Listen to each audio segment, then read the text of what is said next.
Welcome back to the Hologram News Network, your trusted source of Star Atlas news. Today marks a historic moment with the proposal of PIP-1 and the ratification of the Star Atlas DAO, Foundation, and Constitution. As daunting as this task may seem, it's important for you, the viewer and Star Atlas citizen, to understand the significance and importance of this moment. Don't worry, we're here to guide you through this entire process and help you understand the implications of this monumental moment in Star Atlas history. Now, before we dive into the specifics of PIP-1, we do want to put out a quick disclaimer. The product you see before you is a mock-up that we did of the official documentation of PIP-1. In the process, we did not alter or change PIP-1 in any way, and we made these changes to help better visualize the contents of PIP-1. Let's get started.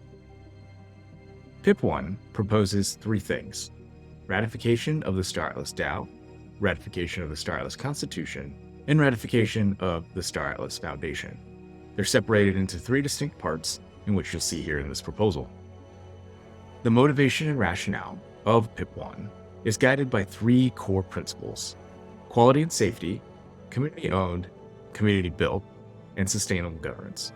You'll see these principles reiterated throughout the theme of PIP-1. Now, turning to the first part of PIP-1, ratification of the Star Atlas DAO. Again, the proposal is guided by the three core principles that you just saw: quality and safety, community-owned and community-built, and sustainable governance. Now, what is the Star Atlas DAO? As proposed by PIP-1, it is comprised of these 7 wallet addresses and nothing more or nothing less. These are the functions that describe the smart contracts and wallet holdings of the Star Atlas DAO. In certain terms, it's like the geopolitical boundaries that define a country. These are the left and right limits of the DAO. These are the up and down of the defined borders of the DAO. Next, we have the ratification of the Star Atlas Constitution. Like most democratic constitutions, it affords certain rights and processes to its constituents and citizens. In this constitution, and you see the preamble before you, it states that the Star Atlas metaverse is an immersed gaming, economic, and social ecosystem that is built by a decentralized community and defined by the constantly evolving stories of 3 factions. Critical aspects of the Star Atlas metaverse are governed by the Star Atlas DAO, which is a set of smart contracts deployed to the Solana blockchain.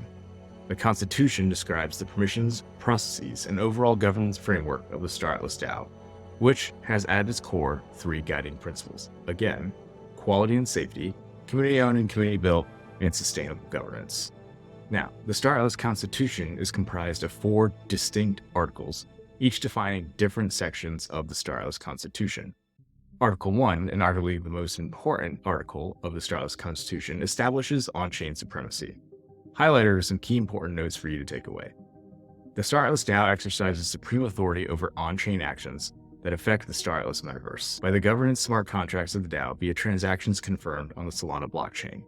Again, remember the set of wallet addresses that you saw under the Star Atlas DAO proposal. That is what the Star Atlas Constitution governs, and these bylaws, in fact, enact authority over on-chain actions on the Solana blockchain.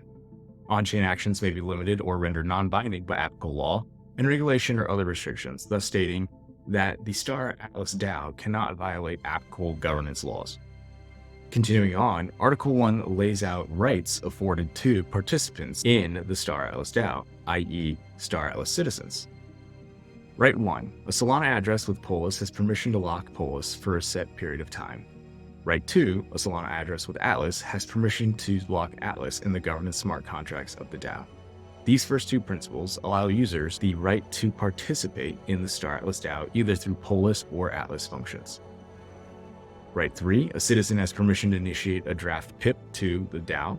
Again, any citizen that locks Polis within the Star Atlas DAO has the right to initiate a draft PIP.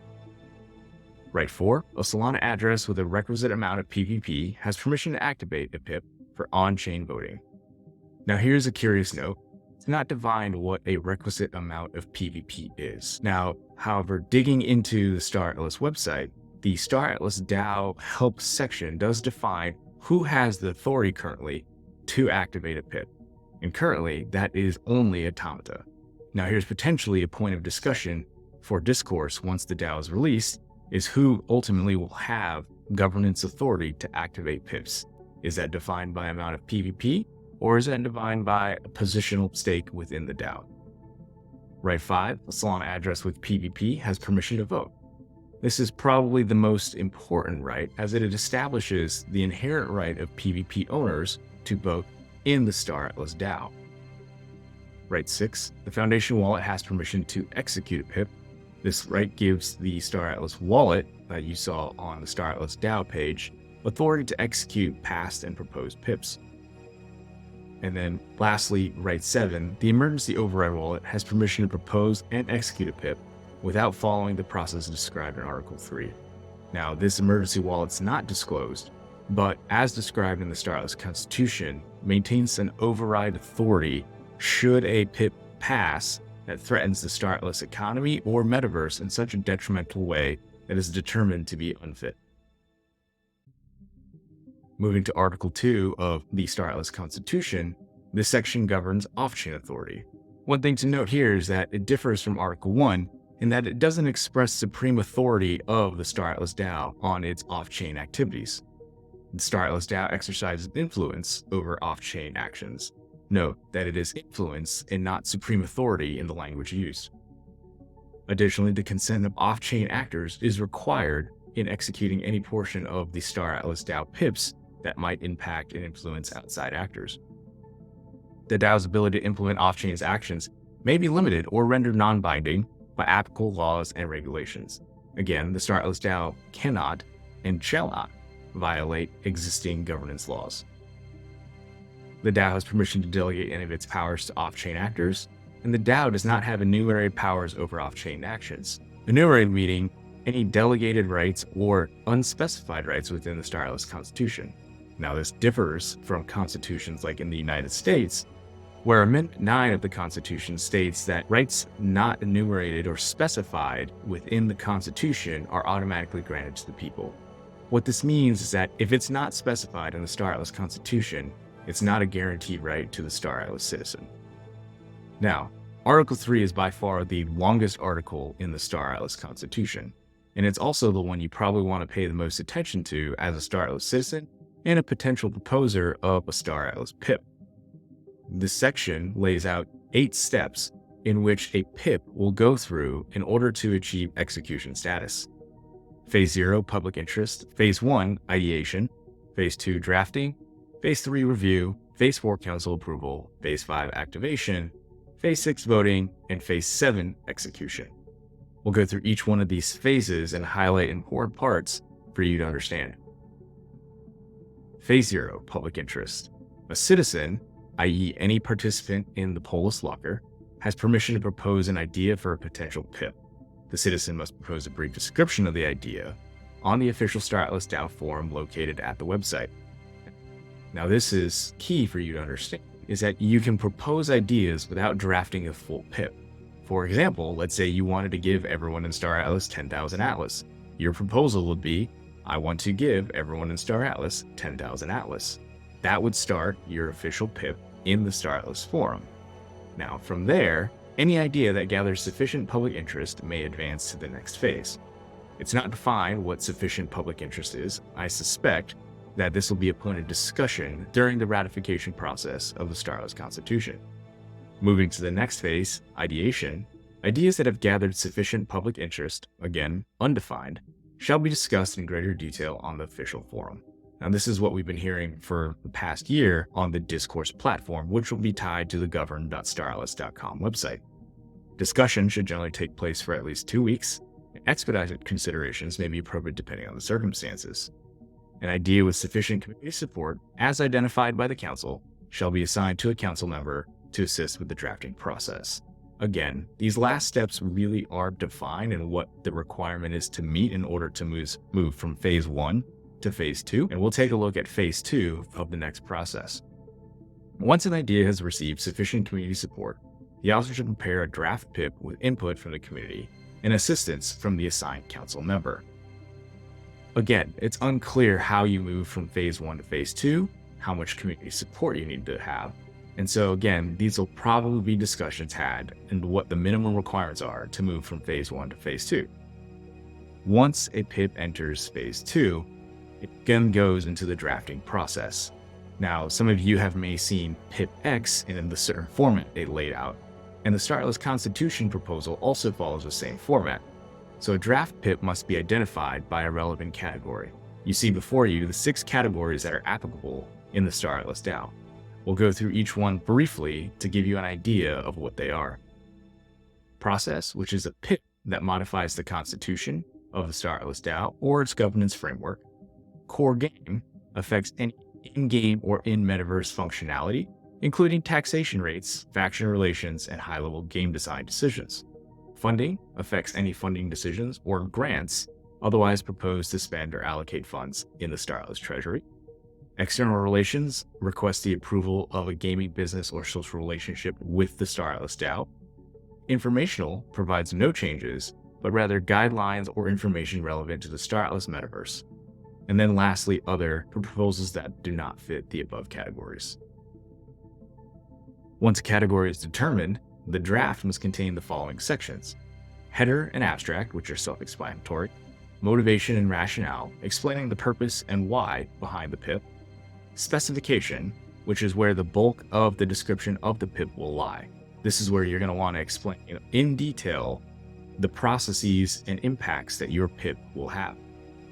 Implementation details, a summary of the steps necessary to implement the proposal; a timeline, again probably estimated; and then the overall cost of the DAO, whether monetary or non-monetary.